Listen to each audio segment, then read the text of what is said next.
깊은 밤 고급 호텔 11층 복도에는 인적이 드물었습니다. 흑백 CCTV 화면 속에서 한 쌍의 남녀가 복도를 걸어오고 있었죠. 남자의 손은 여자의 가느다란 허리를 감싸고 있었고, 여자는 남자의 목에 팔을 두른 채 몸을 기대고 있었습니다. 두 사람의 걸음걸이는 서두르면서도 어딘가 조심스러웠어요.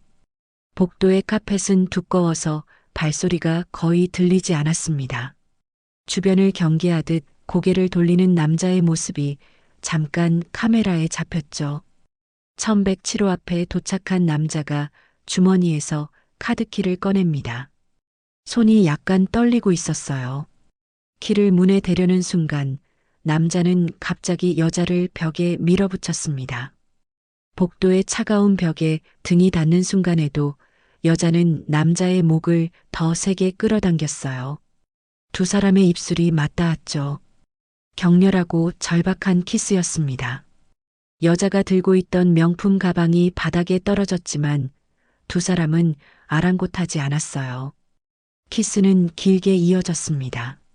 남자의 손이 여자의 얼굴을 감싸고 여자의 손가락은 남자의 머리카락을 움켜쥐고 있었죠. 복도에 울리는 건 두 사람의 거친 숨소리뿐이었습니다. 천장의 형광등이 희미하게 깜빡였어요. 마침내 남자가 카드키를 문에 댔고 전자음과 함께 문이 열렸습니다. 들어가자. 남자의 낮은 목소리가 들렸어요. 여자가 고개를 끄덕이며 미소 지었습니다. 두 사람은 엉켜서 방 안으로 들어갔습니다. 문이 닫히는 순간까지도 서로를 놓지 않았어요. 남자의 손이 여자의 허리를 더욱 세게 끌어당겼고 여자는 남자의 재킷을 붙잡았습니다. 쿵 하는 소리와 함께 문이 완전히 닫혔죠. 복도는 다시 고요해졌습니다. 바닥에 떨어진 여자의 가방만이 그 자리에 남아 있었어요. 명품 로고가 희미한 복도 불빛을 반사하고 있었습니다. CCTV는 여전히 아무 일도 없었다는 듯 고요한 복도를 비추고 있었죠. 새벽 3시 수지는 천장을 멍하니 응시하고 있었습니다. 눈은 감기지 않았고 마음은 불안으로 가득했죠. 천장의 작은 균열이 마치 거미줄처럼 퍼져 있었어요.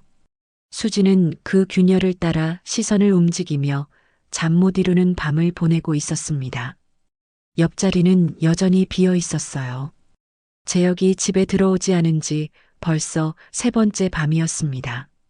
침대 시트는 차갑고 그녀의 마음도 그만큼 차가워지고 있었죠. 벽시계의 초침 소리만 고요한 방 안에 울렸습니다. 수지는 침대 옆 탁자에 놓인 핸드폰을 집어들었어요. 화면을 켜자 차가운 푸른빛이 어두운 방을 희미하게 비쳤습니다. 통화 기록이 떴죠.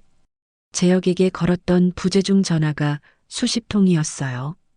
어제 저녁 7시부터 밤 11시까지 30분 간격으로 걸었던 전화들이 모두 부재중으로 표시되어 있었습니다. 전화를 받지 않는 남편, 야근이라는 핑계. 더 이상 믿을 수 없었어요. 수진의 손가락이 떨리기 시작했습니다. 그녀는 침대에서 일어나 재혁의 옷장으로 향했습니다. 발걸음은 조심스러웠지만 결연했어요. 맨발이 차가운 마루를 밟는 느낌이 생생했습니다. 옷장 문을 열고 서랍을 하나씩 열어보기 시작했죠. 양말, 넥타이, 손수건들이 가지런히 정돈되어 있었습니다. 모든 것이 평소처럼 질서정연했어요. 그러다 맨 아래 서랍을 열었을 때 수진의 손이 멈췄죠. 호텔 카드키였습니다. 금색으로 빛나는 고급스러운 카드였어요. 수진의 심장이 빠르게 뛰기 시작했죠. 카드키 옆에는 여자용 손수건이 있었어요. 섬세한 레이스 장식이 달린 고급 손수건이었습니다. 들어올리자 낯선 향수 냄새가 코를 찔렀어요. 달콤하면서도 관능적인 향이었습니다. 수진이 쓰는 향이 아니었죠. 서랍 깊숙한 곳에서 영수증 뭉치가 나왔어요. 고무줄로 묶여 있었습니다. 펼쳐보니 전부 호텔 숙박 영수증이었죠. 수진은 영수증을 하나하나 확인했습니다. 날짜를 확인하던 수진의 얼굴이 창백해졌어요. 모든 날짜가 재혁이 야근이라고 말했던 날들과 정확히 일치했습니다. 지난 3개월간의 영수증만 20장이 넘었어요. 거짓말쟁이. 수진의 입에서 작은 중얼거림이 새어나왔습니다. 손에 쥔 영수증이 구겨졌어요. 종이가 구겨지는 소리가 고요한 새벽 공기를 갈랐습니다. 분노와 배신감이 동시에 밀려왔죠. 7년간 믿어왔던 남편. 매일 아침 출근길에 키스하고 저녁마다 안부를 물었던 남편. 그 믿음이 산산조각 나는 소리가 들리는 것만 같았어요. 수지는 영수증을 꽉 움켜쥔 채 주저앉았습니다.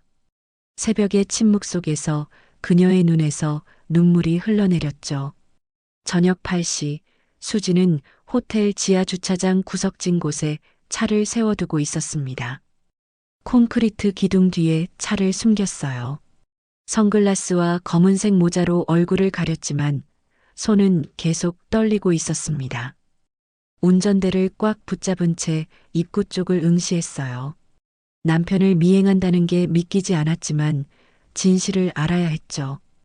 주차장의 형광등이 차가운 빛을 내뿜고 있었습니다. 환기 시스템이 돌아가는 소리만 낮게 울렸어요. 얼마 지나지 않아 재혁의 차가 주차장으로 들어왔습니다. 익숙한 검은색 세단이었어요. 번호판이 확실히 재혁의 차였습니다. 수지는 더 낮게 몸을 숙였죠. 재혁이 차에서 내렸어요. 평소와 다름없는 정장 차림이었지만 그의 행동은 달랐습니다. 주변을 경계하듯 여러 번 둘러보고 있었어요. 마치 누군가 지켜보고 있는지 확인하는 듯 했습니다. 재혁은 넥타이를 느슨하게 풀고 재킷 단추를 풀었어요. 그리고 차 안에서 작은 병을 꺼내 목과 손목에 뿌렸습니다. 수진의 눈이 커졌어요. 만날 준비를 하고 있는 거였습니다. 재혁은 백미러를 보며 머리를 매만지고 셔츠 매무새를 가다듬었어요. 마치 데이트를 앞둔 남자처럼 정성스러웠습니다. 그는 엘리베이터로 향했고 수진의 심장은 더 빠르게 뛰기 시작했죠. 손에 쥔 핸드폰이 땀에 젖었습니다. 10분쯤 지났을까요? 택시 한 대가 주차장으로 들어왔습니다. 노란 불빛의 택시가 천천히 주차장 안쪽으로 들어왔어요. 차가 멈추고 뒷문이 열렸습니다. 긴 생머리를 한 여자가 천천히 내렸죠. 검은색 코트에 하이힐, 명품 가방을 든 모습이 우아했어요. 여자는 마스크와 선글라스로 얼굴을 완전히 가리고 있었습니다. 누구야? 수지는 숨을 죽이고 여자를 지켜봤습니다. 여자의 걸음걸이가 묘하게 익숙했어요. 저 여유로운 걸음, 어깨를 살짝 흔드는 습관, 한 손을 코트 주머니에 넣고 걷는 자세. 어디서 본 것 같았습니다. 수진의 뇌리에 오래된 기억이 스쳐 지나갔죠. 여자가 엘리베이터를 기다리며 가방을 뒤적였습니다. 무언가를 찾는 듯 했어요. 그 순간 잠깐 마스크를 내렸습니다. 숨을 쉬기 위해서였을까요? 불과 3초 정도였지만 수진에게는 충분했어요. 그 옆 얼굴, 저 눈매, 콧날의 곡선, 입술의 모양. 수진의 온몸이 얼어붙었습니다. 언니라고? 10년 전 한강에서 투신 자살한 언니 강수아의 얼굴이었어요. 장례식까지 치렀던 언니, 7년 전 사망 선고를 받았던 언니. 그 언니가 지금 저기 살아서 서 있었습니다. 수지는 차 안에서 비명을 삼켰어요. 손으로 입을 틀어막았습니다. 여자는 다시 마스크를 올리고 엘리베이터에 탔습니다. 문이 닫혔죠. 수지는 핸들을 움켜쥔 채 몸을 떨었어요. 손마디가 하얗게 질렸습니다. 오전 10시 수지는 허름한 건물 3층에 있는 사설 탐정 사무실 문을 열었습니다. 계단을 올라오면서 낡은 페인트가 벗겨진 벽을 봤어요. 복도에는 오래된 냄새가 배어 있었습니다. 사무실 문패에는 이정우 탐정사무소라는 글씨가 희미하게 새겨져 있었죠. 수지는 잠시 망설이다 문을 열었습니다. 사무실 안은 생각보다 더 허름했어요. 낡은 책상과 서류 더미, 벽에 걸린 오래된 달력이 보였습니다. 이정우 탐정은 40대 중반쯤 되어 보이는 남자였습니다. 날카로운 눈빛이 인상적이었죠. 그는 커피를 마시며 컴퓨터 화면을 보고 있었어요. 앉으세요. 정우가 의자를 가리켰습니다. 수지는 가방에서 두꺼운 봉투를 꺼내 책상 위에 놓았어요. 봉투를 열자 호텔 영수증들, 카드키, 그리고 어젯밤 찍은 사진들이 쏟아졌습니다. 정우는 천천히 자료들을 살펴보기 시작했죠. 그의 손가락이 사진 위를 훑었습니다. 남편분이 바람 피우는 건 확실해 보이는데 이 여자가 누군가요? 정우가 사진 속 여자를 가리키며 물었습니다. 수지는 떨리는 손으로 또 다른 사진을 꺼냈어요. 10년 전 언니 수아의 사진이었습니다. 제 언니예요. 10년 전에 죽었어요. 죽었다고요? 정우의 눈썹이 치켜 올라갔습니다. 한강에서 투신 자살했어요. 시신은 못 찾았지만 유서가 있었고요. 7년이 지나서 사망 처리됐죠. 그런데 어젯밤에 그 여자를 봤어요. 수진의 목소리가 떨렸습니다. 정우는 두 사진을 나란히 놓고 확대경으로 자세히 살펴봤어요. 눈매의 각도, 콧날의 곡선, 입술의 모양, 얼굴 윤곽까지 세심하게 비교했죠. 몇 분간의 침묵이 흘렀습니다. 흥미롭네요. 남편분이 바람 피우는 상대가 죽은 처제라. 이런 케이스는 처음입니다. 한 달 안에 정체를 밝혀드릴게요. 정우가 확대경을 내려놓으며 말했습니다. 그는 서랍에서 계약서를 꺼냈어요. 수지는 계약서를 꼼꼼히 읽어봤습니다. 비용란에 적힌 금액을 보고 잠시 망설였어요. 적지 않은 돈이었습니다. 하지만 진실을 아는 것이 더 중요했죠. 그녀는 망설임 없이 펜을 들었습니다. 정우는 서명이 끝나자마자 장비 가방을 챙기기 시작했습니다. 가방을 열자 각종 장비들이 보였어요. 고성능 카메라, 망원경, 녹음기, 추적 장치 등이 가지런히 정리되어 있었습니다. 꼭 찾아주세요. 진실을 꼭 알아야겠어요. 걱정 마세요. 제가 한번 맡으면 끝까지 파헤칩니다. 정우의 눈빛에 자신감이 서려 있었습니다. 수지는 자리에서 일어났어요. 사무실을 나서며 뒤돌아봤을 때 정우는 이미 컴퓨터 앞에 앉아 무언가를 검색하고 있었습니다. 밤 10시 호텔 1107호 안은 어둠에 잠겨 있었습니다. 커튼이 완전히 쳐져 있어 밖에 불빛도 들어오지 않았어요. 침대 위에는 흐트러진 시트가 보였습니다. 하얀 시트가 구겨져 있었고 베개는 바닥에 떨어져 있었어요. 방 안은 고요했지만 두 사람의 숨소리만은 또렷했죠. 재혁과 수아가 나란히 누워 있었습니다. 수아는 재혁의 가슴에 얼굴을 묻고 있었습니다.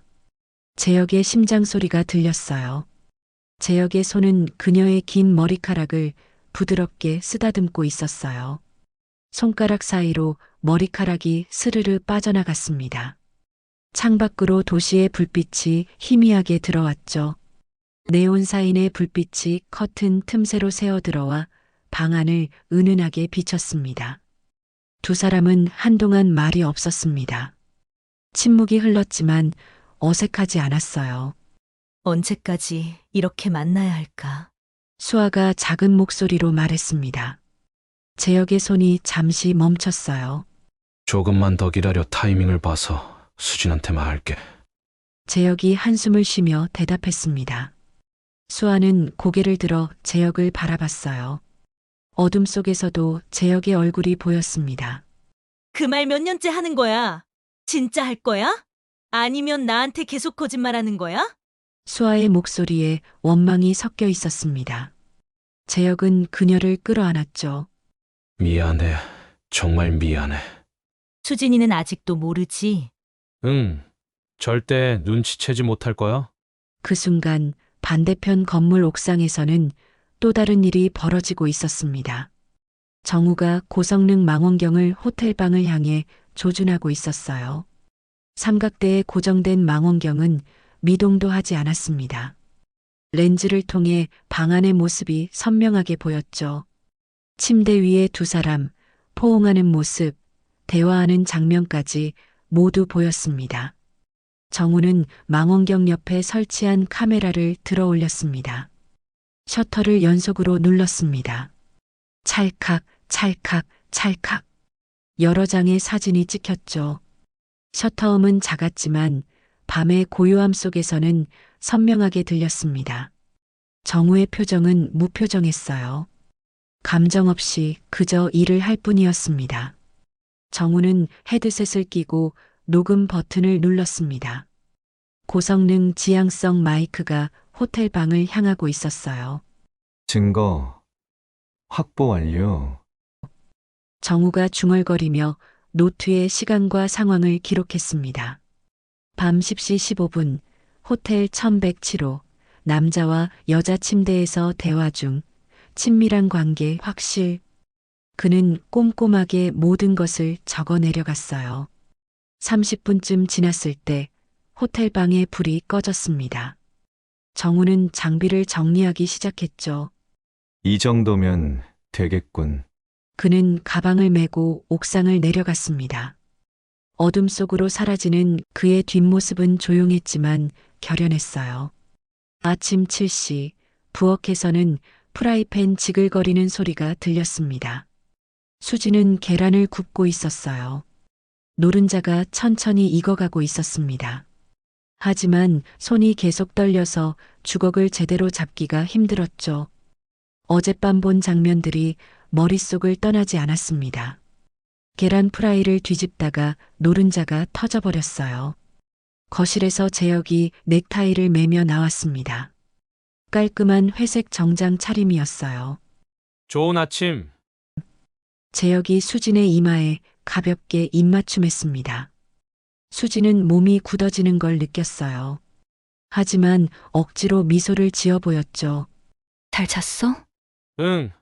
잘 잤어. 오늘도 바쁠 것 같아. 재혁은 태연하게 대답했습니다. 어젯밤 호텔에 있었다는 흔적은 전혀 없었어요. 재혁이 자리에 앉아 신문을 펼쳤습니다. 커피를 한 모금 마시며 신문을 읽기 시작했어요. 오늘 저녁에 회식이 있어서 늦을 것 같아. 재혁이 신문에서 눈을 떼지 않은 채 말했습니다. 수진의 손이 멈췄어요. 또 프로젝트 마감이 다가와서 미안. 또 거짓말이었습니다.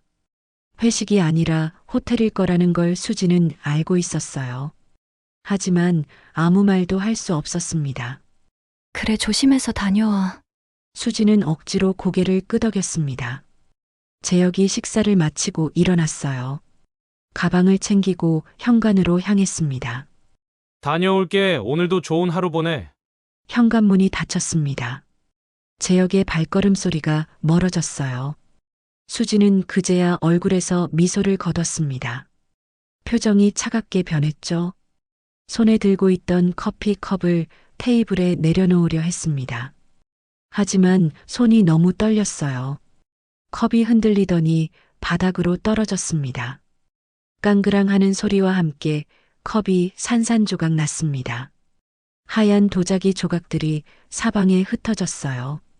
커피가 바닥에 쏟아졌습니다. 수지는 무릎을 꿇고 주저앉았습니다. 깨진 컵 조각들이 눈앞에 보였어요. 눈물이 뺨을 타고 흘러내렸죠. 오후 3시 한적한 카페 창가 자리에 수진이 앉아 있었습니다. 창밖으로는 사람들이 바쁘게 오가고 있었어요. 하지만 수진의 시선은 한 곳에 고정되어 있었습니다. 맞은편에 앉은 정우 탐정을 바라보고 있었죠. 정우가 두꺼운 갈색 파일을 테이블 위에 놓았습니다. 파일이 테이블에 닿는 소리가 묵직했어요. 수진은 침을 삼켰습니다. 심장이 빠르게 뛰기 시작했죠. 준비되셨어요? 정우가 조심스럽게 물었습니다. 수지는 고개를 끄덕였어요. 정우가 천천히 파일을 열었습니다. 첫 장에는 호텔 방 안에 사진이 있었습니다. 침대 위에 두 사람, 흐트러진 시트, 포옹하고 있는 모습. 수진의 손이 떨렸어요. 다음 장을 넘기자 더 많은 사진들이 나왔습니다. 키스하는 장면, 손을 잡고 있는 모습, 서로를 바라보는 눈빛. 이건 어제 밤 찍은 겁니다. 정우가 설명했습니다. 수지는 사진을 하나하나 들여다봤어요. 남편의 얼굴이 너무나 선명했습니다. 행복해 보이는 표정. 수진에게는 보여준 적 없는 그런 표정이었죠. 정우가 또 다른 사진을 꺼냈습니다. 오래된 사진이었어요. 색이 바랜 것으로 보아 꽤 된 사진 같았습니다. 이건 12년 전 대학교 졸업사진입니다. 남편분 학교 홈페이지에서 찾았어요. 사진 속에는 젊은 재혁과 수아가 있었습니다. 두 사람은 학사모를 쓰고 나란히 서 있었어요. 그리고 손을 잡고 있었습니다. 수진의 얼굴이 하얗게 질렸죠. 12년 전부터, 그때부터. 네, 남편분과 언니분은 같은 과 선후배였습니다. 그리고 연인 관계였어요. 당신과 결혼하기 3년 전이죠. 수지는 의자 등받이를 꽉 붙잡았습니다. 숨쉬기가 힘들어졌어요. 모든 것이 거짓말이었습니다. 재혁이 자신을 사랑했다는 것도 우연히 만났다는 것도 모두 거짓이었던 거죠. 그럼 언니가 사라진 이유는 정우가 고개를 끄덕이며 파일에서 또 다른 자료를 꺼냈습니다. 10년 전 신문 기사였어요. 추측하건대 자살이 아니라 도피였을 가능성이 높습니다. 당시 남편분 집안이 파산한 기록이 있어요. 수진의 머릿속이 복잡해졌습니다. 퍼즐 조각들이 맞춰지기 시작했어요. 언니가 재혁과 헤어진 이유, 자살한 이유, 그리고 지금 다시 나타난 이유. 정우가 녹음기를 꺼냈습니다. 작은 검은색 녹음기였어요. 어젯밤 대화 내용도 녹음했습니다. 들어보시겠어요? 수지는 잠시 망설였습니다. 하지만 고개를 끄덕였죠. 정우가 재생 버튼을 눌렀습니다. 스피커에서 재혁과 수아의 목소리가 흘러나왔어요. 언제까지 이렇게 만나야 할까? 조금만 더 기다려. 타이밍을 봐서 수진한테 말할게. 수진이는 아직도 모르지? 응. 절대 눈치채지 못할 거야. 녹음이 끝났습니다. 카페는 조용했지만 수진의 귓가에서는 그 목소리가 계속 울렸어요. 절대 눈치채지 못할 거야. 그 말이 가슴을 찔렀습니다. 정우가 메모지를 한 장 건넸습니다. 주소가 적혀 있었어요. 이게 그 여자가 사는 곳입니다. 서연이라는 이름으로 살고 있어요. 미술학원 강사로 일하고 있고요. 수지는 메모지를 받아 꽉 움켜쥐었습니다. 손마디가 하얗게 질릴 정도로 세게 쥐었죠. 이제 모든 진실을 알았습니다. 남편의 배신, 언니의 거짓 죽음, 그리고 7년간의 이중생활. 수진의 눈에서 눈물이 흘러내렸어요. 12년 전 봄날의 대학교 캠퍼스는 벚꽃으로 가득했습니다. 강의실 뒤편에는 젊은 재혁과 수아가 나란히 앉아 있었어요. 교수의 목소리가 들렸지만 두 사람은 집중하지 못했습니다. 책상 아래에서 손을 꼭 잡고 있었거든요. 수아는 노트에 낙서를 하고 있었습니다. 하트 모양, 두 사람의 이름, 그리고 작은 그림들. 재혁이 그걸 보며 미소를 지었어요. 수아도 고개를 돌려 재혁을 바라봤습니다. 두 사람의 눈이 마주쳤죠. 행복이 가득한 눈빛이었습니다. 강의가 끝나고 학생들이 하나둘씩 강의실을 빠져나갔습니다. 재혁이 수아를 일으켜 세웠어요.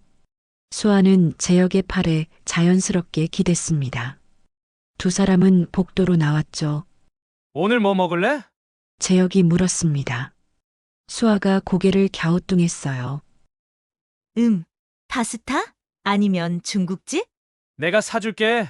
졸업하면 취직해서 더 좋은 데 데려갈게. 그때는 우리 결혼도 하는 거지? 수아가 장난스럽게 물었습니다. 재혁은 진지한 표정으로 고개를 끄덕였어요. 당연하지. 졸업하면 바로 결혼하자. 두 사람은 복도를 걸어갔습니다. 햇살이 창문을 통해 들어왔어요. 먼지가 햇빛 속에서 반짝였습니다. 그때 복도 저편에서 누군가가 다가왔죠. 언니, 밝은 목소리와 함께 젊은 수진이 나타났습니다. 당시 25살이었던 수진은 청바지에 흰 티셔츠를 입고 있었어요. 손에는 커피 2잔을 들고 있었습니다. 수진아, 왜 왔어? 수아가 놀라며 물었습니다.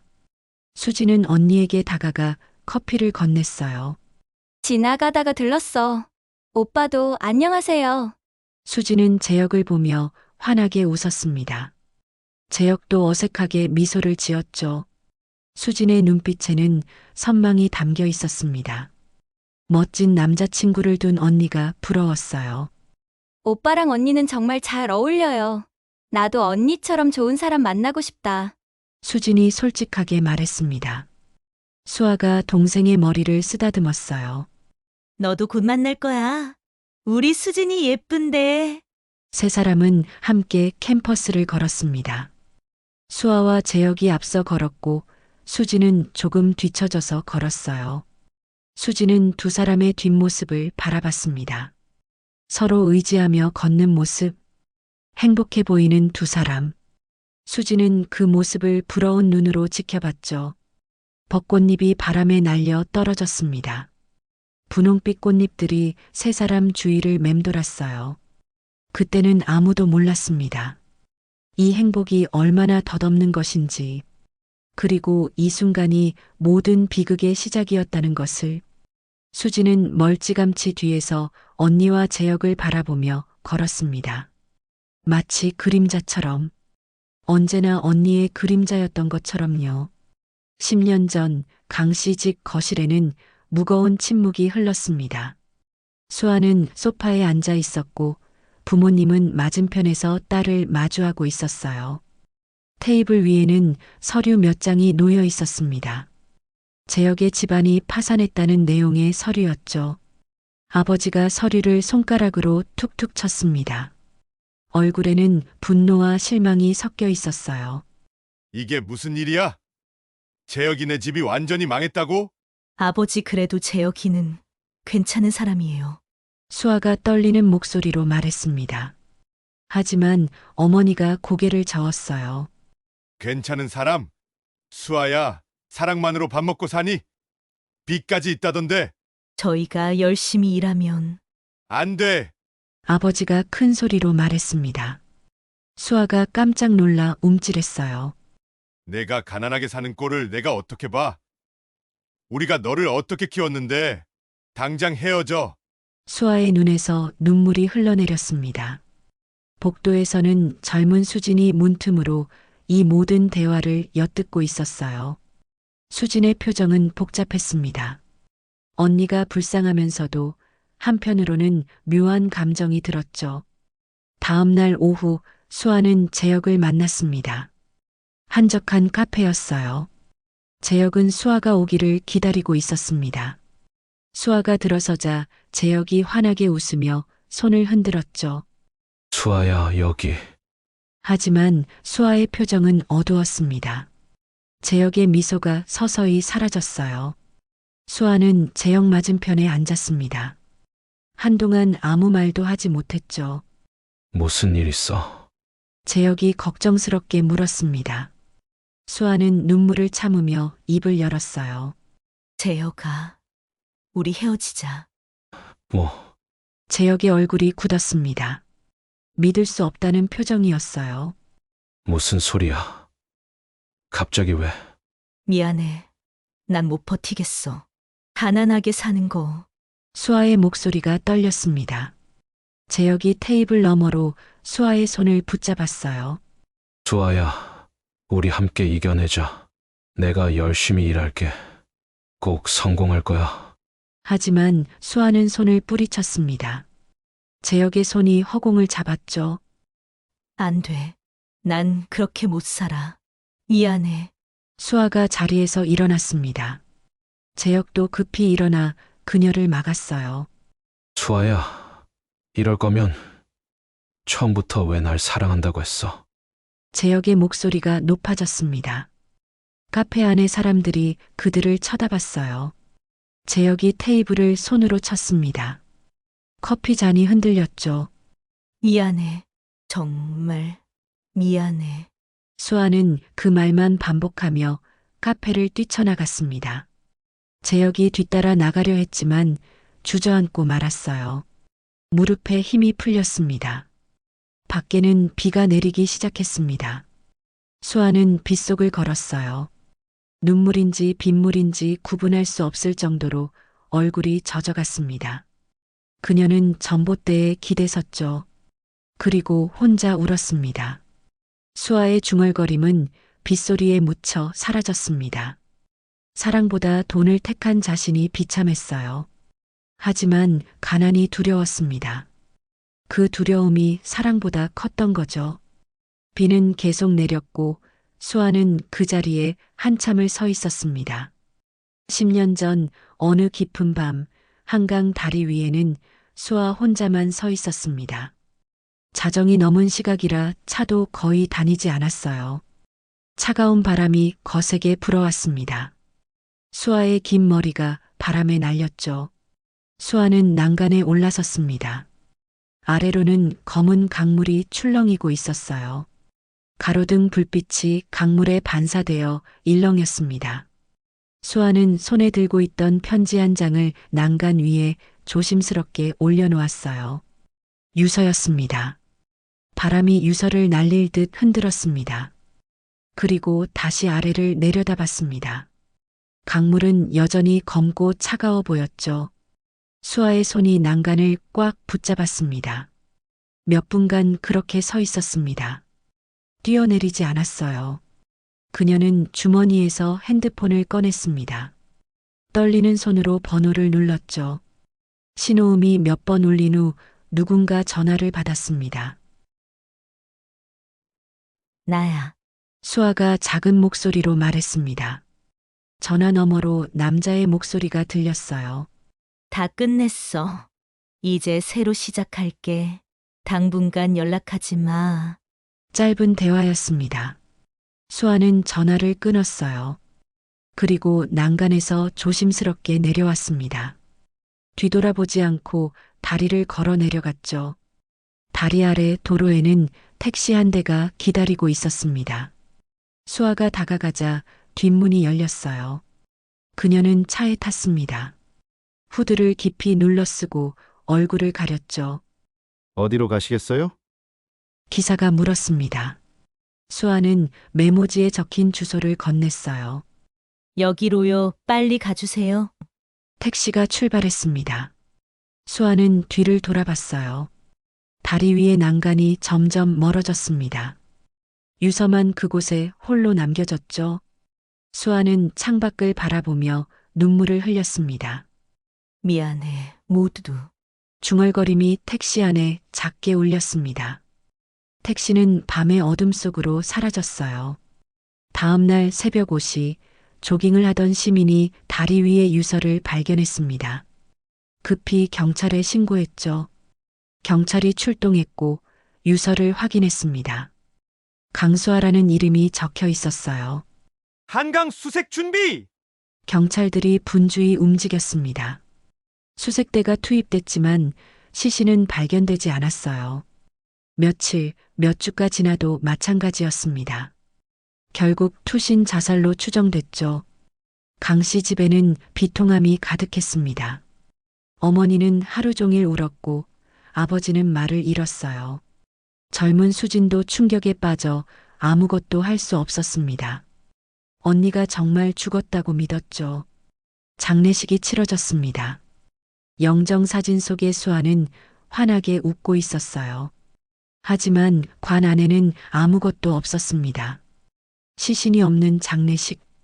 사람들은 수아를 추모하며 눈물을 흘렸죠. 그 시각 멀리 떨어진 작은 마을에서 수아는 낯선 원룸에 앉아 있었습니다. 머리를 짧게 자르고 염색도 했어요. 거울을 보며 자신의 모습을 확인했습니다. 이제 강수아는 없었죠. 새로운 사람, 서연이가 탄생했습니다. 수아는 주민등록증을 바라봤습니다. 위조된 신분증이었어요. 서연이라는 이름이 적혀 있었습니다.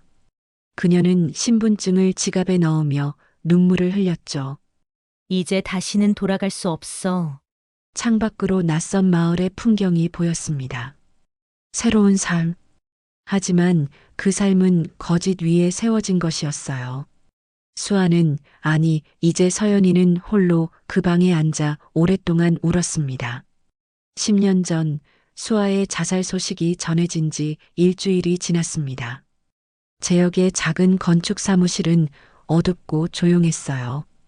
책상 위에는 신문이 펼쳐져 있었습니다. 20대 여성, 한강투신 추정 제목의 기사였죠. 제역은 책상에 엎드려 있었습니다. 제역은 며칠째 제대로 먹지도 자지도 못했습니다. 수염은 덥수룩했고 눈은 충혈되어 있었어요. 수아와의 추억들이 끊임없이 머릿속을 맴돌았습니다. 그녀의 웃음소리, 목소리, 향기. 모든 것이 생생했죠. 문 두드리는 소리가 들렸습니다. 제역은 고개를 들지 않았어요. 재혁 오빠, 낮고 떨리는 목소리가 들렸습니다. 수진이었죠. 제역이 천천히 고개를 들었습니다. 문 앞에 수진이 서 있었어요. 검은 옷을 입고 있었고 눈은 빨갛게 부어 있었습니다. 수진 씨, 제역의 목소리는 쉬어 있었습니다. 수진이 조심스럽게 안으로 들어왔어요. 손에는 도시락을 들고 있었습니다. 오빠, 밥 좀 드세요. 이러시면 안 돼요.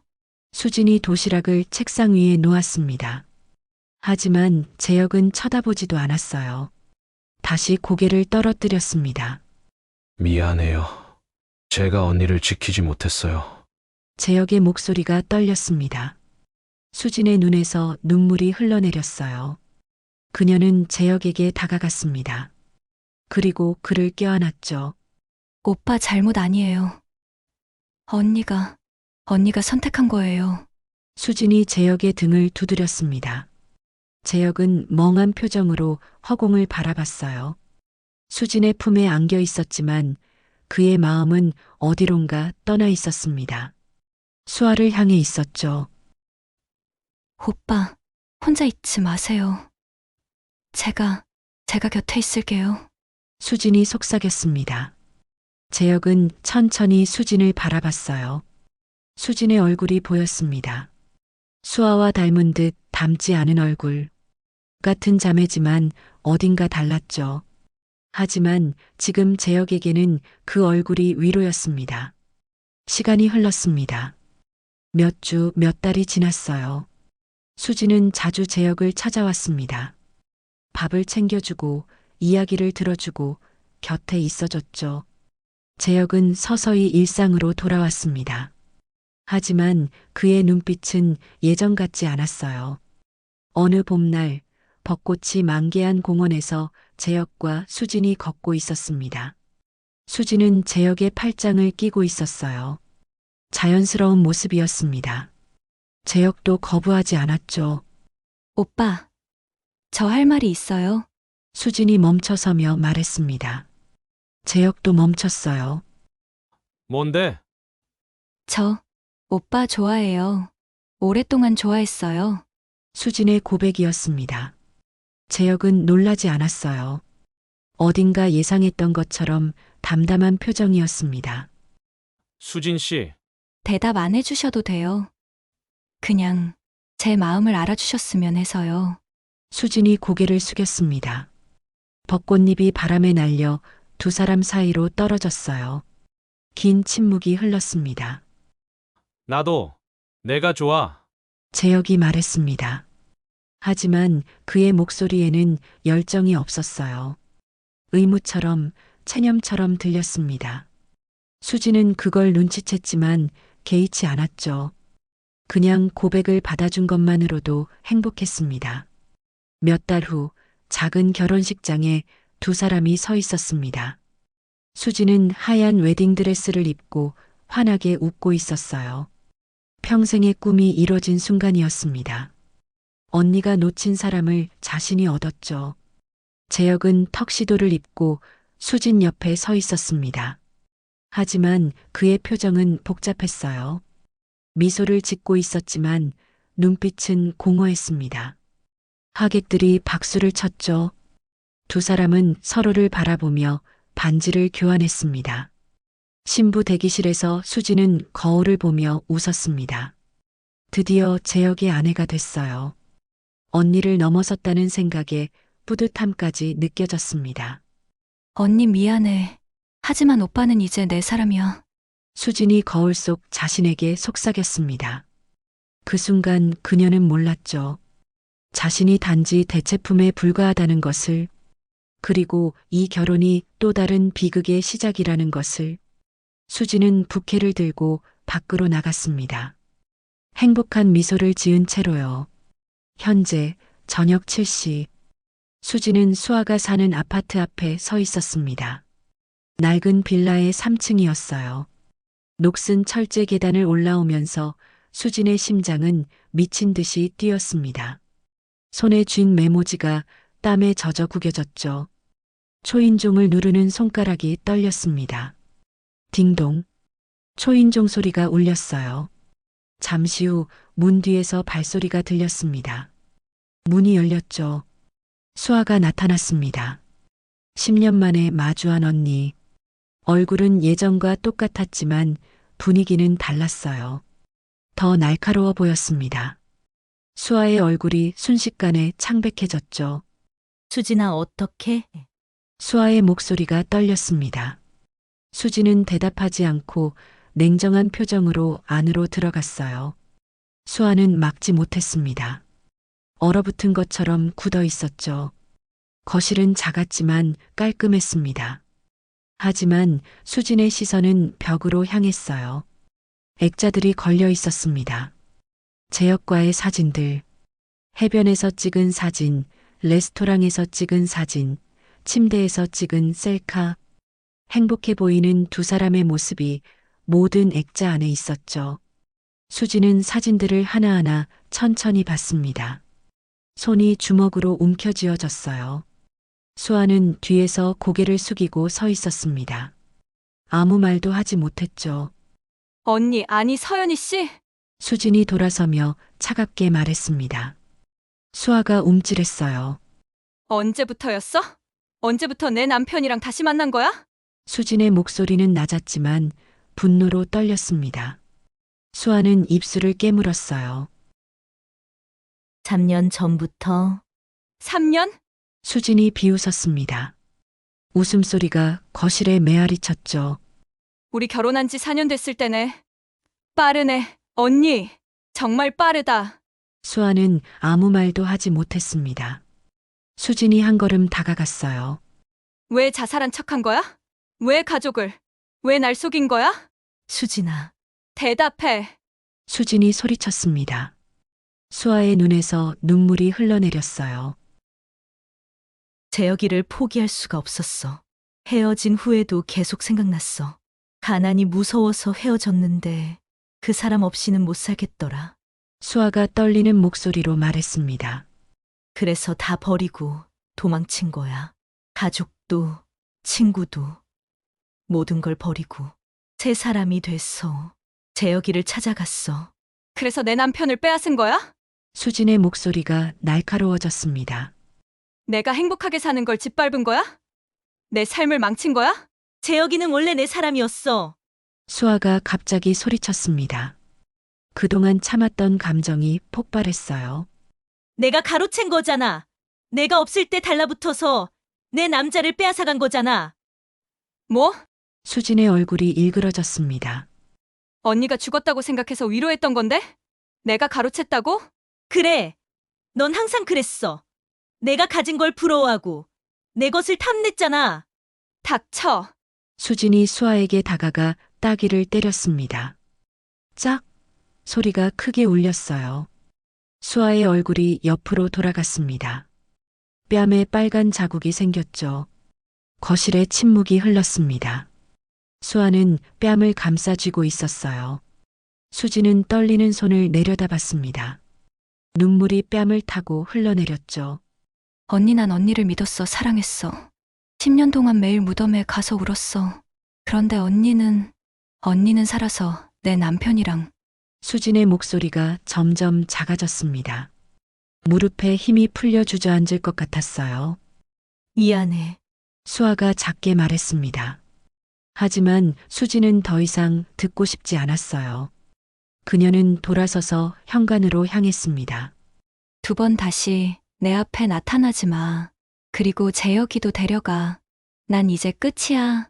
수진이 문을 열고 나갔습니다. 쿵 하는 소리와 함께 문이 닫혔죠. 수아는 그 자리에 주저앉아 울었습니다. 거실의 액자들이 두 사람의 행복한 순간을 비추고 있었지만 이제 그 행복도 깨져버린 것 같았어요. 밤 11시 수진의 집 거실은 어둠에 잠겨 있었습니다. 수진은 소파에 앉아 거실 테이블을 바라보고 있었어요. 테이블 위에는 정우가 준 모든 증거들이 펼쳐져 있었습니다. 사진들, 영수증들, 녹음기. 냉정한 증거들이죠. 수지는 거실 불을 켜지 않았습니다. 어둠 속에 앉아 현관문만 응시하고 있었어요. 벽시계가 11시를 가리켰죠. 열쇠 돌아가는 소리가 들렸습니다. 문이 열렸어요. 재혁이 들어섰습니다. 평소처럼 가방을 들고 있었죠.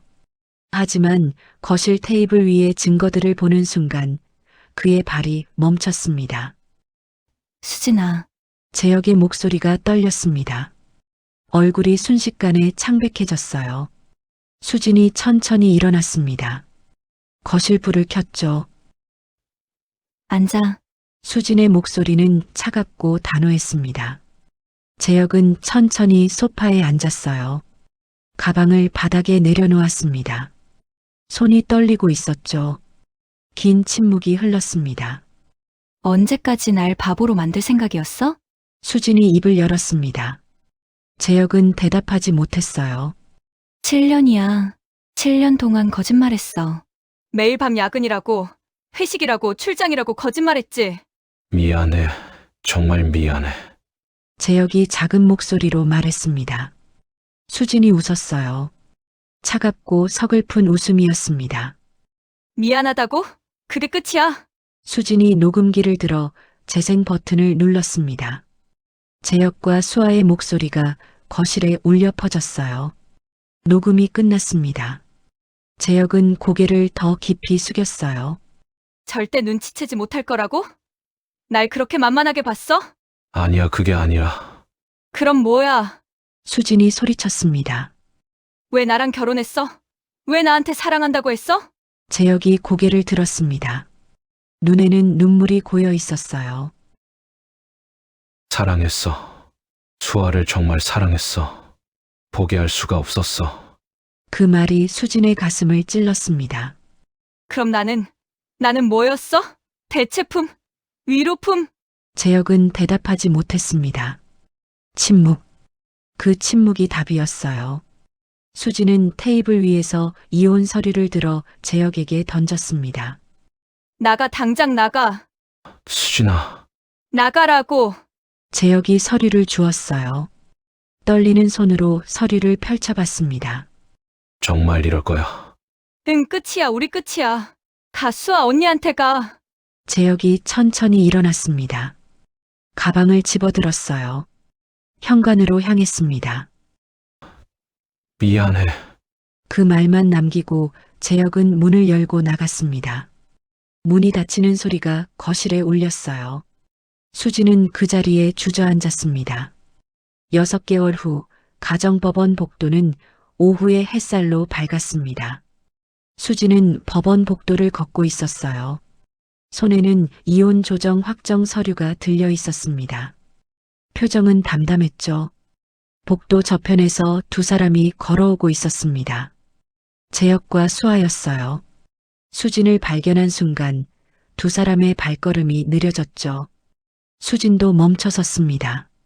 세 사람 사이에 긴 침묵이 흘렀어요. 수아는 고개를 숙였습니다. 재혁도 시선을 피했습니다.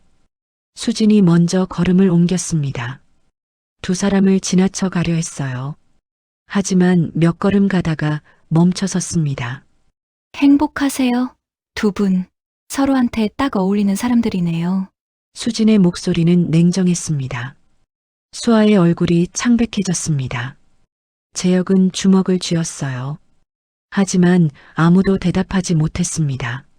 수진은 더 이상 뒤돌아보지 않았습니다. 복도 끝으로 걸어갔어요.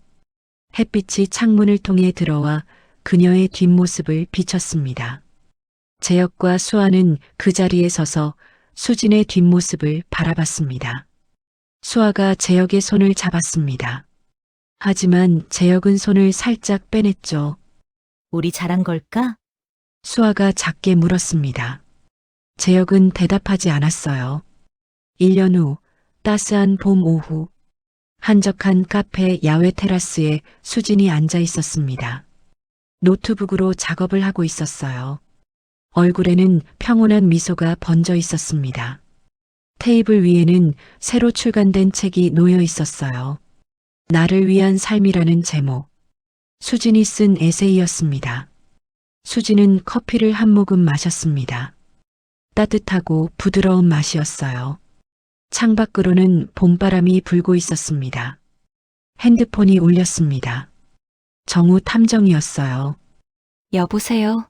정우 씨? 수진 씨, 오랜만이에요. 잘 지내시죠? 네. 잘 지내요. 무슨 일이세요? 아, 별거는 아니고요. 흥미로운 소식이 있어서 전화했어요. 수아 씨와 재혁 씨 말이에요. 요즘 자주 싸운다더군요.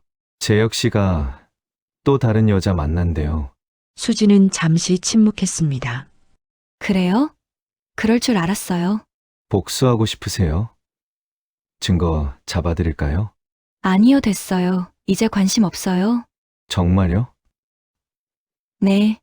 그 사람들 인생은 그 사람들 거예요. 전 이제 제 삶을 살고 싶어요. 많이 강해지셨네요. 멋있어요. 감사해요. 정우 씨. 전화가 끊어졌습니다. 수진은 핸드폰을 내려놓고 하늘을 올려다봤어요. 푸른 하늘에 흰 구름이 천천히 흘러가고 있었습니다. 수진은 커피를 다시 한 모금 마셨습니다.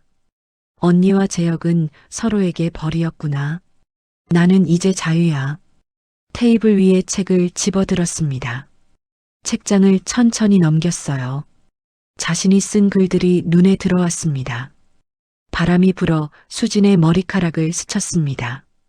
부드럽고 따뜻한 바람이었어요.